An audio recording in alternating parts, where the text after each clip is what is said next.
This is a $12,000 camera, yet it only shoots 3 frames per second, has 0 video capability, and has an autofocus system that feels outdated for the price. And yet, it might be the most special camera I've ever used.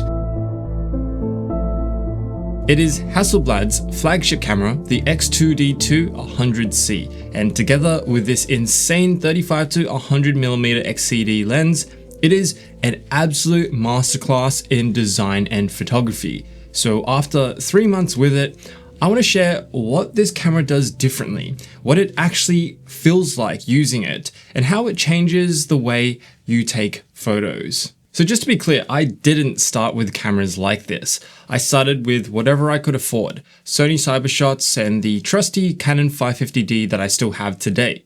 And early on, I always had this question in the back of my mind, like what actually happens when you go all the way to the top? What does photography feel like on legendary cameras like a Leica or a Hasselblad? And well, when I first unboxed it, it blew my mind because the first time you pick this up, you likely pause for a second. It just doesn't feel like any camera you've held before. The body is machined from a single block of aluminium with this graphite grey finish that shifts between dark grey and almost black. Every surface is precision milled. This grip has this subtle texture. The port door doesn't snap, it glides shut with this soft dampened click, and the dials and buttons feel perfectly weighted, clicky, and almost like turning a mechanical watch. Then you pick up the XCD lens and it's solid, dense, ridiculously well built. Even the aperture ring has the Hasselblad logo etched into it, and the rotation is it's just buttery. And it's one of those cameras that looks so pretty and is designed so well that you'll pick it up and just look at it even when you're not shooting with it. I have it at home sitting on a shelf and I just time to time just take a look, pick it up, feel it for what it is. So together, the camera and the lens, they don't really feel like normal gear. It feels more like alien tech that has been sort of like misplaced on Earth. I'd honestly put the build quality just a notch above my Leica, and that's saying a lot. And then you turn it on, and the rear OLED display kicks in, and it is insanely sharp. At 1400 nits, it's easily one of the best camera displays I've ever seen. In fact, it's so good it creates a weird problem actually. If you shoot something dark, the blacks are so deep on the display, they just disappear into the camera body. You generally can't tell where the screen ends. On the display, the menus surprised me. For some reason, I assumed a $12,000 camera would be absolutely fested with options. You know, pages and pages of sub-menus. Yet it's actually the opposite. The menus are refreshingly simple, almost like silently confident. It's super clean, easily accessible, and gives you only what you need because, well, the photos do all the talking, as you'll see later in this video. One more thing worth mentioning is the top plate up here. It has a small LCD screen that shows your battery, shutter speed, aperture, ISO, and exposure compensation at a glance. So instead of, digging through menus, it's just a quick glance down, a few turns of the dial, and you're basically dialed in. And that's the theme here. Everything is designed to keep you out of menus and in the moment. Okay, so here's the real question. What do photos look like when you drop 12 big G's on a Hasselblad camera? Well, I think the image quality deserves a moment.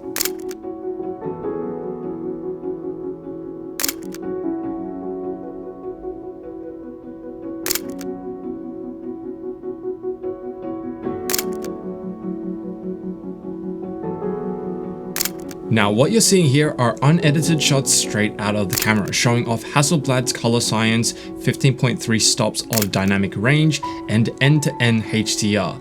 And the colors look alive, skin tones are effortless, highlights roll off in a way that no full-frame camera I've ever used can replicate.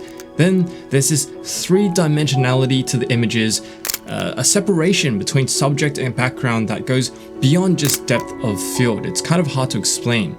I've seen reviewers describing Hasselblad's color science as not just accurate, but emotional. Let's not forget that this is a first 100 megapixel medium format sensor that's capable of true end-to-end HDR. To put that into perspective, you could take a single photo, crop into a tiny section of the frame, like someone's eye for example, and it would still have enough resolution to print as a poster.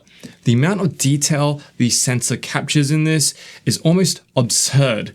You could zoom in and in and in, and you'll still find texture, still find sharpness.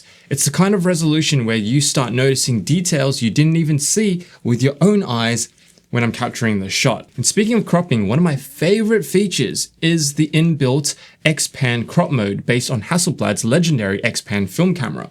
And because you're starting with 100 megapixels, even after that aggressive crop, you're still working with a massive file.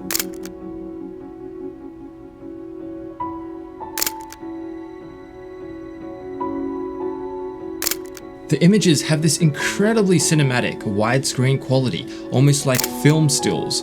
And some of my favorite photos from the last 3 months have been shot in X-Pan mode. There's something about that ultra wide ratio that forces you to think about composition completely differently. You start seeing in horizontal layers rather than center subject framing, and it changes the way you approach a scene. Another luxury you'll find in a camera like this is that it offers a 1TB SSD built directly into the body.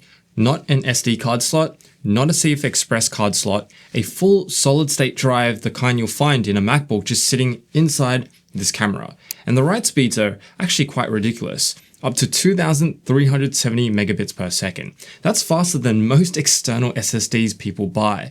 So when you transfer files to your laptop, it's not the usual go make a coffee and wait situation. And at 100 megapixels, the average size of each uncompressed 16-bit RAW file is a whopping 200 plus megabytes. It's one of those features that doesn't make the highlight reel, but completely changes the day-to-day experience. So there's no more fumbling with tiny memory cards, no running out of space at the worst possible moment, no more buying pretty overpriced CF Express cards at $300 a pop.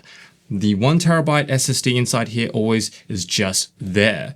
And honestly, for a camera at this price point, that's exactly how I think it should feel. Every part of the experience should be frictionless, and the internal storage is yet another great example of that. But here's the thing, even a $12,000 camera isn't perfect, and here's the things that I've run into over the past 3 months that I think could be improved. I do wish there was a faster way to customize access to certain functions. So specifically crop modes, I love the X-Pan mode and used it quite a lot, but getting to it in the moment still takes a few taps. And then is its size and weight, as you can see. It is huge. For a few hours in the studio or walking around the city, it's fine, but taking it traveling or on a full day remote shoot and you're gonna really feel it. Plus the included strap that comes with it, this thing here, it's a bit mid for the price range, considering, it's a $12,000 camera, but the latch mechanism here is pretty good. When it comes to battery life, it is solid, but not amazing. Hasselblad rates it at about 466 shots, and in real use, that's pretty accurate. But the moment you switch on HDR, that number drops down to about 300 to 350 shots in my experience. So realistically, for a full day of shooting, you'll probably want 1 backup battery or maybe 2. And then there's the fact that this camera is slow. 3 frames per second. The autofocus, while massively improved with the Mark II with continuous AF, LiDAR, subject tracking, that type of stuff, it's still not going to keep up with a Sony or Canon in a fast-paced scenario. If you're shooting sports events, anything where speed matters, this is categorically the wrong camera. But I don't think that's a weakness, actually. I think it's the whole entire point and ethos of such a special Hasselblad camera. We're at a moment in photography where cameras aren't really about stats anymore. Most cameras shoot amazing photos. Your iPhone shoots great photos. A $2,000 Sony shoots phenomenal photos. The gap in raw image quality between cameras has never been smaller. So what's left? What makes one camera worth 6 times more than another? Is there any reality where it's $12,000 better? And I'd argue it's the experience, the process. The X2D II forces you into a slower, more deliberate way of shooting that I genuinely believe makes you take better photos, especially when you pair it up with the incredible build quality. When I pick up this camera, I think more, I compose more carefully, I wait for the light to appear, and I take fewer photos, and more of them are ones I actually care about. Ones that I may actually frame in my own home.